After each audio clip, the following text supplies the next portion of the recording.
what if we decentralized protein? We knew we landed on a really interesting piece of technology, tempeh fermentation, something that my co-founder did his PhD on, actually, but never thought about commercializing.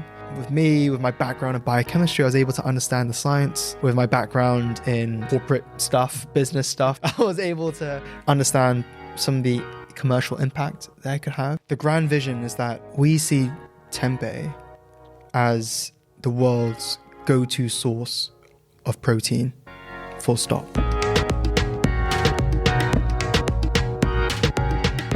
Today on the podcast, we have Christopher Kong, who's the CEO and co-founder of Better Nature Tempeh. They create a high-quality, alternative, sustainable source of protein for everybody's needs. Christopher grew up wanting to be an inventor, and he was fascinated by biology and chemistry, but he didn't want to be a doctor.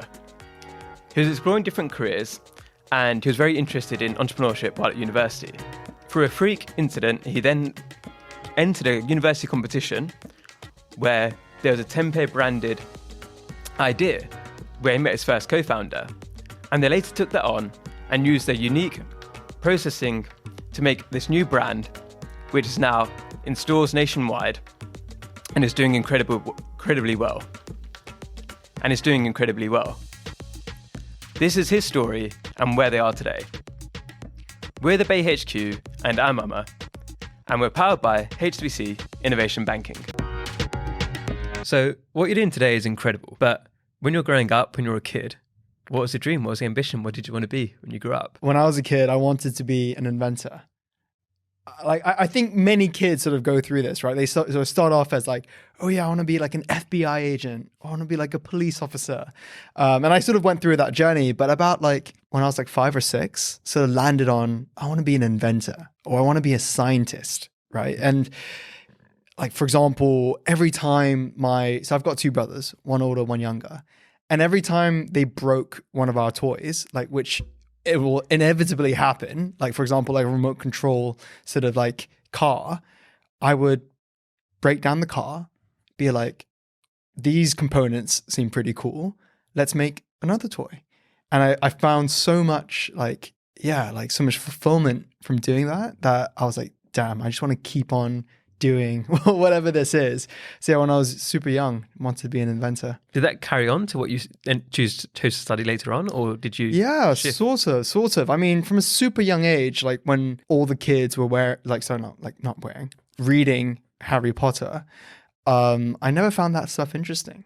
You know, I never found like English or music or any stuff like that super interesting. I think now I've got like a much deeper appreciation for the humanities. But when I was younger, that didn't come naturally to me. But instead, what came naturally was like all the books about dinosaurs. I was obsessed with dinosaurs. Like all the books about like what, life on what life on Earth could look like in 2, 3, 5 million years. Like I absolutely love. So that all that futuristic stuff, like sci-fi, the cartoons, like I love that. And yeah, this interest in being an inventor sort of evolved into an interest in the sciences in general. So I mentioned like putting together electronic components. That was interesting, right? But I couldn't actually get my head around it. I was like, how does this work? Like, what the heck is electricity? Like, what is magnets? Like, it's still mind blowing, to be honest. But what I thought was super interesting was the life sciences, especially biology. So at school, loved biology. I also loved chemistry, and I wasn't interested in like the broader biology stuff. Like, I wasn't interested in, oh, this is like biodiversity and like let's throw a square there and see, like, count how many species there are, like, or like migration patterns. Like I actually could not care less. But what really got me interested was like all the biochemical mechanisms which underpinned all of these different biological processes. So less sort of macro, a lot more micro. And that's what then triggered me to study biochemistry at uni. And when you were studying that, was it what you hoped for? Did you enjoy it? Yeah, I mean, when I went into university, I was like super committed to going the whole way through academia. I was super committed to doing a master's, then committed to doing a PhD. Like for me, like the vision was I wanted to be the next Sir Alexander Fleming. And, growing up in an Asian household, my mom was like, biochemistry? Like, what is that? Like, you should be a doctor. If you love biology and chemistry, you should be a doctor. But I think from relatively young age, I realized that the impact that I could have on the planet as a doctor was severely limited versus the impact I could have as a scientist, right? So Sir Alexander Fleming, for those that don't know, right, discovered penicillin. Penicillin was basically the first antibiotic ever discovered and opened up the field of antibiotics, right? And now we take it for granted. But back then, if you got pneumonia, you're pretty much going to die. So I thought, wow, like he had impact not only in his lifetime, but for the 100 years since. And as a doctor, I realized that I would not be able to impact lives outside of my own lifetime. So that's what got me to study the sciences. So I wanted to be Sir Alexander Fleming, but at uni, and this only really struck in my final year of university. I went to Oxford. It was an integrated master's program. The reason why I chose that course was because this was the fastest way that anyone could get a master's in biochemistry. If I went to the US, for example, that was an option. It'd be like a 4-year just to get a bachelor's, 2 years more to get a master's. I was like, 4-year master's, this sounds incredible. Let's do it. But in my final year, when I started having to work in the lab and having to actually do real science, not just learn about science, but actually do it, I was like, God, this is way too slow. And that's what sort of got me thinking, okay, if being a scientist wasn't for me, but yet I'm still obviously super passionate about the impact that sciences in general can have on the betterment of human health, human life, right, the planet, etc. Like, what other avenues are there available to me to be able to sort of channel that passion for the sciences to have that real world impact? And that's what got me into sort of the more business, I guess, side of things. How was that realization that what you dreamed of for so long wasn't maybe right for you? Was it quite easy for you to think, okay, pragmatically, I'll try in business instead? Or was that quite a big identity shift for you to say, ooh? Not really. I think, growing up, so my mum, she was an entrepreneur, right? My dad as well, right? Like serial entrepreneurs. And so that idea of going out there, making something for myself was deeply ingrained. And the vision that I had when I mentioned, all still holds true, but always had the element of, entrepreneurial sort of ism. That even is a word, right? It's a word today. Right? Entrepreneurialism sort of baked in. So I didn't just want to be a scientist. If I was the next Alexander Fleming, I'd also want to be involved in actually taking that innovation to market and playing around with all that stuff. And so when I first started at uni, I was going to a lot of like business type talks, but the business stuff for me at that time felt like it was going to come later. Like it was going to come after the PhD. It was going to come after maybe a career in the sciences to really develop that innovation. I guess it was just in my final year of university that I realized, okay, that whole business stuff needs to come up a little bit sooner. What were your first steps in that, right? Where did you then... So, okay, you're not going to now go and do a PhD. What do you think, okay, this is what I'm going to do first to get onto my new path? Yeah, no, super interesting. I sort of explored quite a lot of different, I guess, career paths. So it started off with some really, honestly, in retrospect, super random stuff. So experimented with asset management.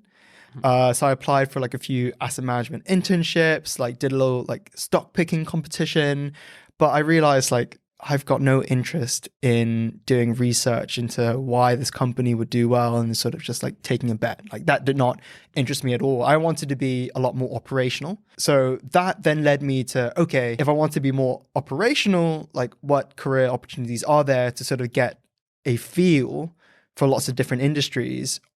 And consulting was a relatively obvious option in that sort of like perspective. And so I applied for loads of different like, consultancies. I don't know, read all the books, right? Like Case in Point and stuff like that. And went to all the, like the, the talk, the recruitment events that were hosted.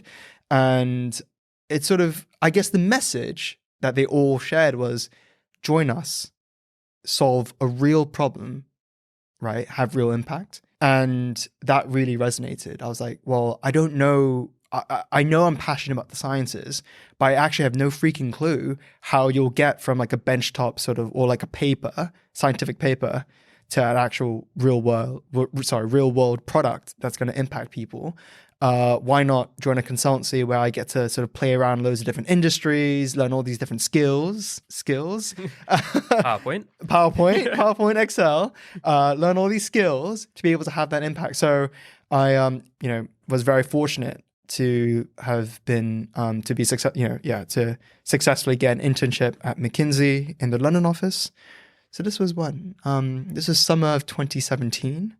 So quite a few years back. But yeah, realized that consulting probably wasn't for me either. So you have to go another transition there, right? So you thought, okay, scientist, not for me. Consulting, that's the way that I can do the things I want to do. Now also not for me. What do you do then? Because I think it's a raisable thing that many people go through, is that the first couple of things they try aren't necessarily the right thing. And I don't know if you thought this as a kid, but a lot of people have that pressure to have the right thing straight away. So what did you next go on to? What did you try next? I mean, I think the one thing that was consistent was that vision, that sort of big picture, blue sky thinking, sort of that very amorphous sort of idea of the person that I wanted to be, the things that really motivated me, the things that really excited me. No one knows what the path that they're on will lead to, but I think it's really important to have that direction, that North Star, so to speak. So for me, like, I think what I'm really grateful for is that North Star never changed. Like, I still wanted to be like an innovator. I still wanted to be, a scientist. I still wanted to tinker around with things. I still wanted to have that impact. I still wanted to, so it didn't matter whether it was in stock picking or asset management or consulting, as long as I felt like I was sort of trending towards that North Star. So when I realized that consulting wasn't for me, I was like, I was only an intern, right? It was only 2 months. The real thing that didn't resonate with me was that I didn't feel like my work was having purpose. I had purpose. I didn't feel like I was having the impact that I wanted. And so, but then the work itself was actually all right. And the people that I met are still my best friends today. So that sort of balanced out the cons of the work perhaps not being the most interesting. So I thought, okay, you know what? Not for the long term, definitely not going to become partner or anything, but as a thing to do for like 1.5, 2 years, sort of cut your teeth, right? Or whatever. Why not? Why not give it a shot? So that was my mindset after the internship. But then, yeah, sort of everything changed in my final year of university. So what happened in that final year? Yeah, so after the internship, very gratefully, they extended an offer to me to join full time, which I very gratefully received and accepted. But again, this sort of idea in the back of my mind that this wasn't exactly perfect. And it sort of just lingered and I couldn't really shake away. So I thought like, why is it not perfect? Going back to what I just said, it's really that impact piece wasn't quite there. And I thought really the only way I could have that impact was to either join like an impact driven business, right? Startup, whatever stage, or found my own where I could be the architect of the purpose of the business. So that's sort of what I landed on, right? But again, it was super nice to have that, safety net of a full-time job on paper, like an amazing job, right? Sort of just waiting there for me for when I graduated. But in my final year of university, I started playing around with loads of different things, started applying and sort of, playing around with all these different startup pitching competitions at university. And there was one actually organized by this organization called the Gap Summit. And the Gap Summit, they're essentially this like student forum, right? Sponsored by major biotech and pharma companies. It's hosted, they alternate between hosting it at Cambridge, UK, right? And Cambridge, Massachusetts in the US. And the idea behind it is that it's all about how do we address the gaps in biotech, the gaps being like sustainability, for example, or like the innovation gap, or et cetera, et cetera. And I just applied. I thought, like, why not? Sounds pretty cool. A weekend in Cambridge, love that. Yeah, it was quite a selective process. They sort of only took on 100 delegates from all around the world, from, all the amazing universities that you and I both know. And 2 months before this physical conference took place, they randomly allocated the 100 of us into teams of 5, assigned the team of 5 a mentor, like actually like a real world entrepreneur or advisor or investor or whatever, and told us that we had to come up with a business idea. And then the top 7 teams then got to pitch at the conference. So I just so happened to be put into this team with now one of my co-founders, Driando. And that's when everything sort of got derailed. Was the idea tempeh at that time, or what was the idea that you came up with together? Yeah, so the idea that we came up together was all about tempeh. Yeah, but it was actually completely different to Better Nature Tempeh today. So the idea we actually came up with, the name, all that was completely different, but it did sort of still center on tempeh fermentation, which is a technology that our entire business is built on. In fact, the idea was, it sounds so silly now, but it was for effectively an espresso machine, but for making tempeh instead of coffee. Okay. Right. Yeah. So a tabletop device that allowed anyone, anywhere to make their own supercharged protein at home. And I think back then, this was like 2018, I was also sort of working as sort of, again, playing around with all these other startups. And one of the startups was this blockchain startup back when sort of blockchain and Bitcoin and all that stuff, crypto was super, super big. And this whole idea of like decentralization was super interesting. So I was like, well, what if we decentralized protein? Like, what impact would that have? And my experience or my journey towards sort of reducing my meat consumption stemmed from my awareness that I had no idea where my food was coming from. And the fact that I had no idea what was involved in producing the animal protein that I was having sort of meant that I was happy to eat these animals. Whereas if I was to truly sort of lift the lid, so to speak, on that process, I'd probably think twice. So I thought, well, what if we could decentralize that? What if we could make it super transparent so everyone knew exactly where their food was coming from? Would that sort of enlighten people to change perhaps some of their diet, their diets?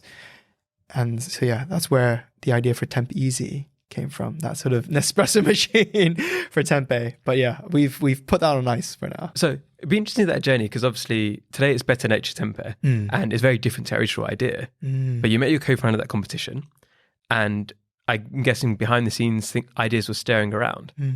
What made the original idea evolve into what it is today? In 2 months, we didn't have time to get consumer feedback, right? It was literally just create a business plan, create a broad sort of business plan on a sheet of paper, create a deck, and go for it. We knew we landed on a really interesting piece of technology, tempeh fermentation, something that my co-founder did his PhD on, actually, but never thought about commercializing.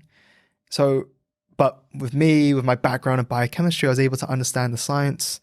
With my background in, whatever, corporate stuff, business stuff, I was able to understand some of the commercial impact that I could have, as well as, of course, in the broader sense, like the impact, just generally speaking, to the environment, etc., that I could have. So I thought that was absolutely key.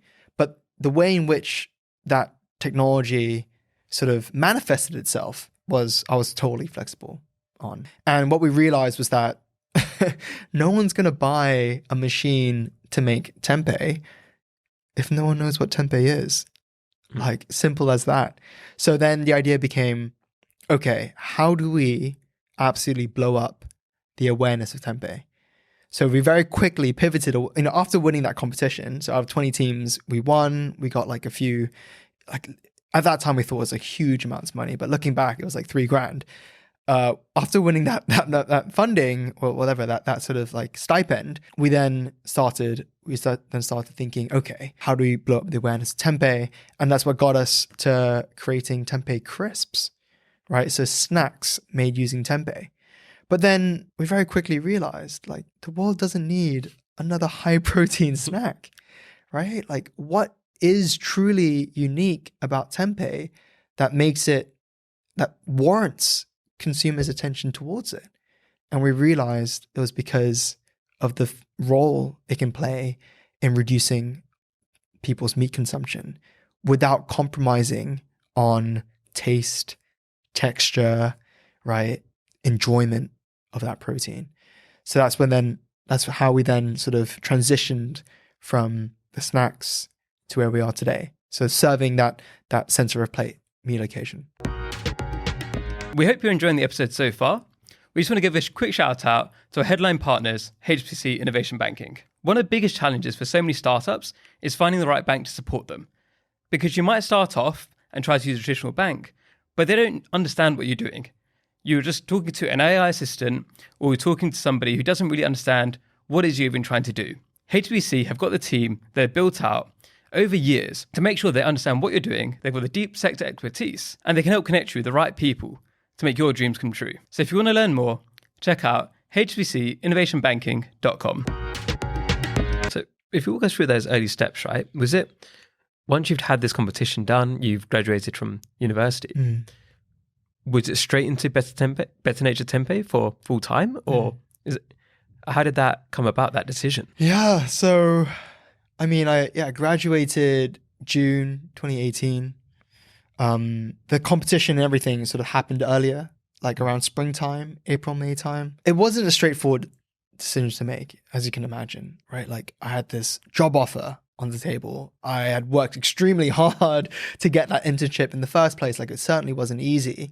And I was really excited, to be honest, like, to join McKinsey. I thought it would have been like a really good place to start my career. Again, as I mentioned earlier, some of my best friends today, they all joined at the time that I was meant to. So like turning down that offer also meant turning down sharing that time with them. So it wasn't straightforward, but I think, like the thought process was, this is the time to take risk. I was 22 years old. I didn't need a lot to live.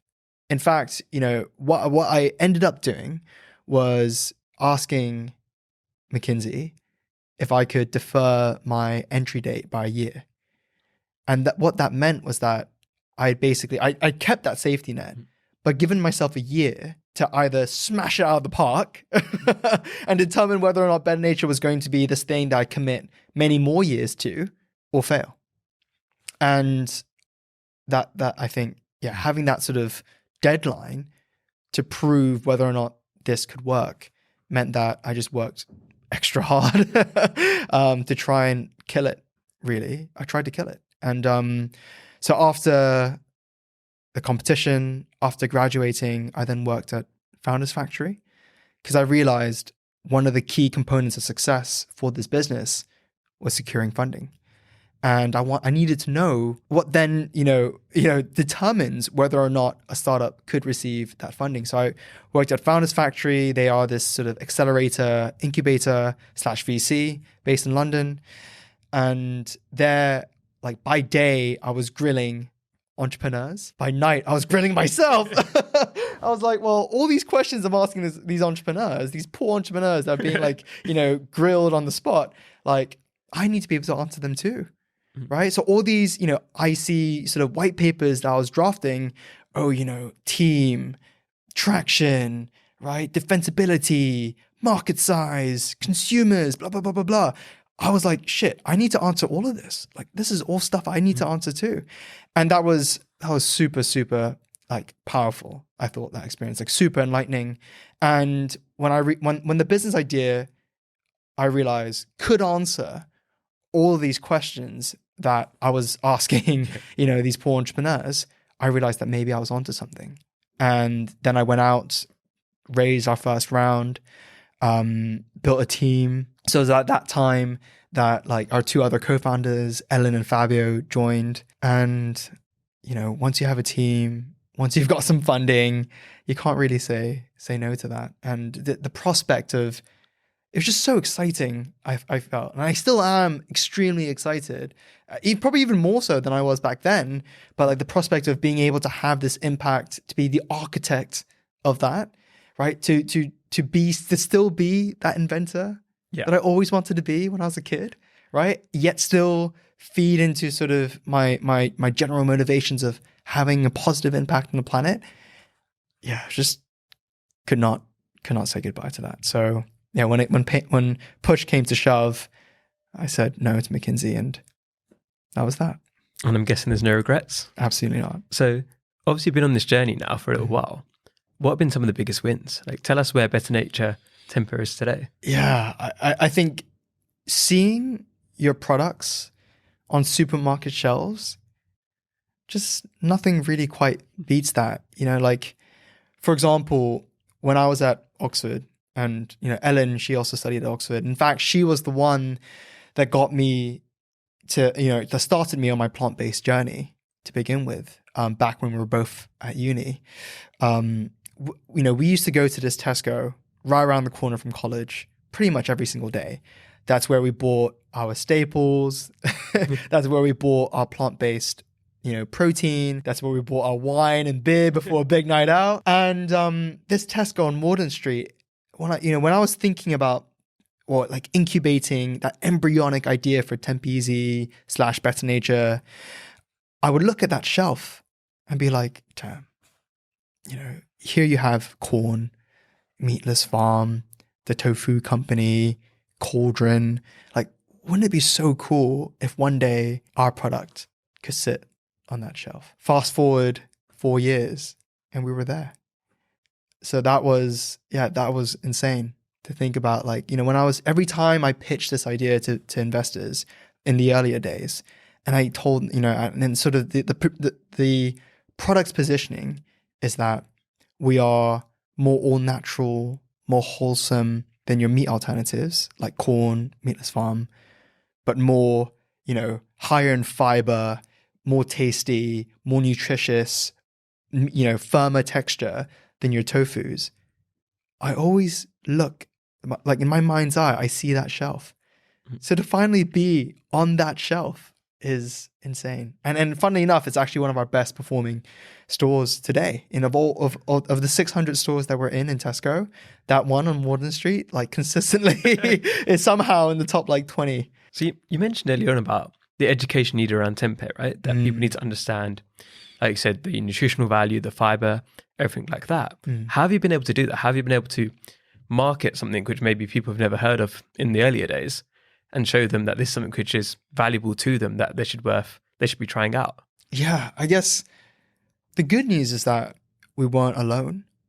Like, if you search up tempeh on Google, like the first 10 hits are all going to be about like how amazing tempeh is, right? Like whether it's from nutritionists, whether it's from dietitians, whether it's like these amazing looking recipes, people only have great things to say about the food, which is obviously super helpful, right? And the fact that tempeh originated in Indonesia like hundreds of years ago, like we're talking about 300 to 400 years ago, means that we also have this culinary tradition that we can lean on.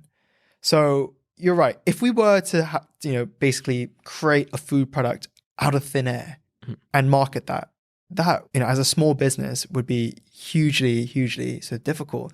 But the fact that there was already this bank of positive stories and all these like recipe ideas and this, tradition of tempeh consumption for hundreds of years in Indonesia meant that we just had to articulate that to the modern Western consumer, right? And I think to do that, we had to be really, really sure about where we were going to play and how we were going to win.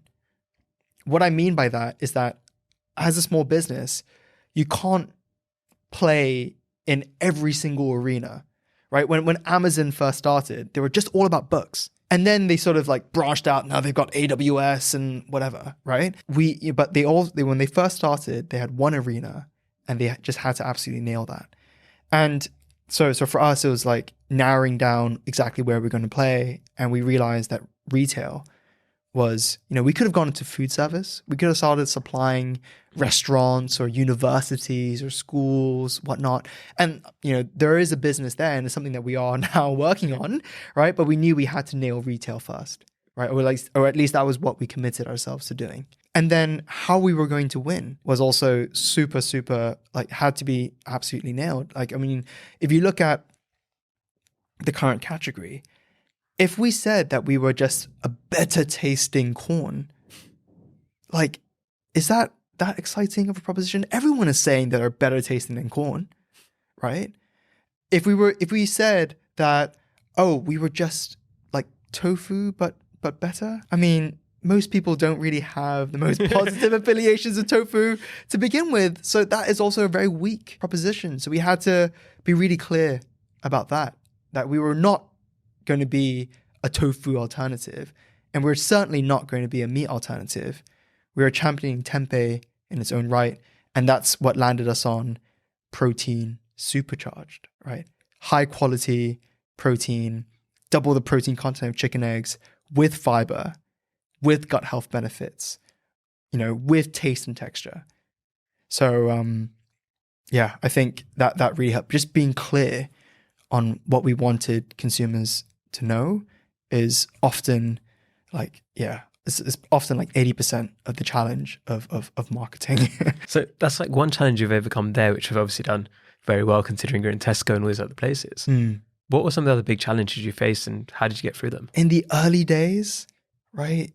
And you ask any founder and they'll probably say something along the same lines. It's all about building credibility. Trying to get onto a retailer's shelf is honestly super similar to trying to secure investment from an investor. And both are also super similar to trying to get a manufacturing partner to give a shit, right? Because for all these people, right, for retailers, their shelf space is money. Investors, their money is money. For manufacturing partners, right, their time, their effort they're going to invest in manufacturing your product versus Nestle's or Unilever's, that's money too. So it's all about building credibility. And as a first-time founder, as someone with literally no experience, I had no idea that what I was doing was really difficult. And I think overcoming that, I think you just got to be really good at selling the vision. So, I think in a co-founding team, there needs to be one person whose superpower is selling.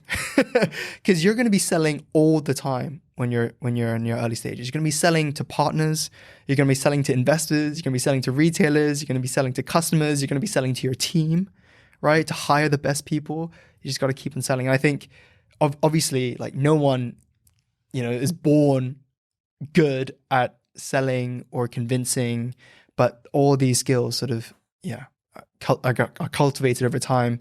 So we obviously had loads of failures, right? But from every failure, we learned something and we sort of took those lessons on board and we go again.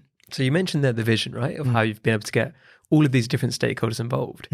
So before we go into quick fire questions, what is the grand vision? Where do you see everything going? The grand vision is that we see tempeh as the world's go-to source of protein, full stop. We see tempeh as an incredible protein staple that can play into a wide variety of different product categories outside of just meat-free. So the vision is tempeh not just on center of plate, but really tempeh in every food occasion where protein is expected to be in or should be in, supercharged protein. So what does this mean in what does it actually mean? I know these are a lot of big ideas, but it means, tempeh-based snacks, right? Whether that's on the go, sort of like refrigerator style snacks, to protein bars, to protein shakes, to protein, tempeh protein packed sort of hummus and dips and spreads, to perhaps even, tempeh based breads and pastas. Really, like, why not? Because, it's all underpinned by this idea that tempeh is protein supercharged. So, and we know that consumers should be eating more protein. We know that consumers are also seeking to look after their gut health, that need more fiber, right? They need to be eating less fat, less carbs, right? For the betterment of their health, but also more plant-based foods for the betterment of the environment and animals. So yeah, we see tempeh as this amazing protein, or tempeh fermentation specifically, the technology that underpins all of our products, as this amazing protein diversification platform that we can then build different products on top of. So it's amazing to see what you've done so far, and it's really exciting to see the future as well. But we need to move on to quick fire questions now. Yep. So first one, who are 3 British Asians that you think are doing incredible work and you'd love to shout them out for the audience to pay attention to? I think what Rashina Shah is doing with Insane Grain is super cool. So big shout out to her. She's just recently secured Harry Kane as an investor. And if you look into how she did that. Yeah, I know about this. It is unreal. So mad props to her and what she's achieved with Insane Grain. In fact, we actually shared an office a couple years ago. So it's really cool to see how she's come along with that business. I got to give a shout out to one of the Little Moons founders. I mean, I haven't met Vivian yet, but I've met Howard Wong. He's just such a genuine guy. And he's also, a big supporter of us. So it's just massive shout out. Again, if I think about the journey that we're on and the journey that Little Moons have been on, right? Very similar. They sort of they took mochi, right, everywhere in the same way that we want to take tempeh everywhere. So I think a lot of learnings we can take from that. And I mean, if you're on social media, you'll probably have heard of a brand called Impossible Brew, right? Especially if you're looking to reduce your alcohol consumption, which I think, is starting to become much trendier now. And, I've personally sort of dropped alcohol as well. So yeah, Max Wong, founder of Impossible Brew, just super cool science, super cool product, love the brand. And yeah, I love the mission. Yeah, so they all sound awesome and love to get them on someday as well. If people want to find out more about you though, and what you're up to, what Better Nature Tempeh is up to, where should they go to? Yeah, I mean, I think the best place would be to follow me or follow the business on LinkedIn. Quite active on there. My other co-founders are super active as well. So massive shout out to Ellen Roberts, our CMO co-founder, Driano Arnon, who's our CTO, and Fabio Ronaldo, who's our COO. Yeah, I think that's probably the best place to keep in touch. And is there anything that you guys need help with right now that the audience could help you with? I mean, give us a go, right? If you see us in your local Tesco or Asda, sometimes we're in Lidl. If you're in London and you see us in Planet Organic or Whole Foods, if you're interested to give supercharged protein a taste, you can also find us on Amazon. Give us a go. Your feedback would be greatly appreciated. But honestly, yeah, just giving us a try. If you like the product, that's great. Please keep coming back. If you don't like the product, we'd love to hear from you. So thanks so much for coming on today. Any final words? Yeah, I mean, just massive shout out to you and, what you've built with the Bay HQ. I think we need, more stuff like this. There needs to be greater awareness of all the amazing sort of, Asian founders building the businesses of tomorrow. I think, it's super cool to be part of this community. And I wish I knew about you guys earlier. Thank you for watching. Don't forget to subscribe. See you next time.